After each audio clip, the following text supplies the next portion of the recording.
Coach, we weren't aware of the history Jameis Winston made in the game, the back-to-back 450-yard games, and I'm not even sure he was aware of that. I mean, this was a guy that was in the zone. What are you seeing from your quarterback in this part of the season? Oh, he's playing extremely well. And anytime the sentence starts with in the history of the NFL, it's big. And that was huge for us 2 weeks in a row. Overcome an early turnover and then come back and play great. It's hard to avoid the topic of the injuries that have happened. I know Chris Godwin left the game. Scotty Miller comes back, leaves the game. You still got to play.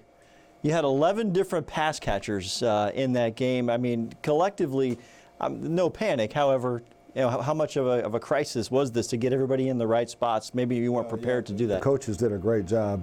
Kevin Garver and Byron Leftwich did a great job of moving guys around on each and every different play.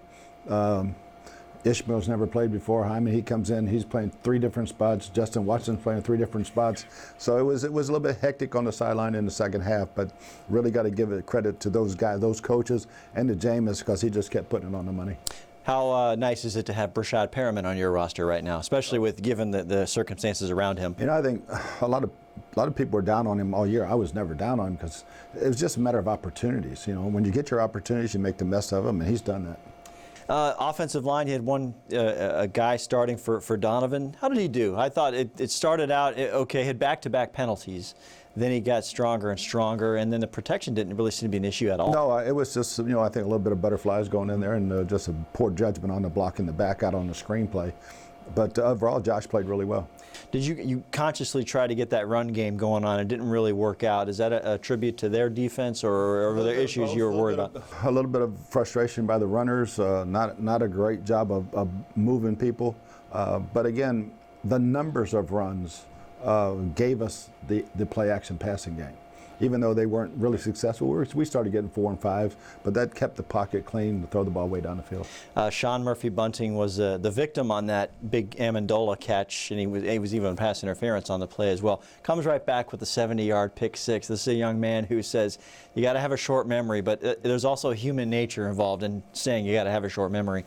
Yeah, I mean, especially all his family and friends were there. He had about 40 tickets, and He expected a safety over the top on the pass interference play, but then to come back and he made a very veteran move. He baited the quarterback into thinking he was blitzing, and they ran a hot route and he intercepted it, and nobody's going to catch him. Did it get easier for them to defend that in the second half? Because they had a good third quarter. I think they had 187 passing for Detroit. 2 of them on broken plays, long balls down the field that we didn't play very well in the air.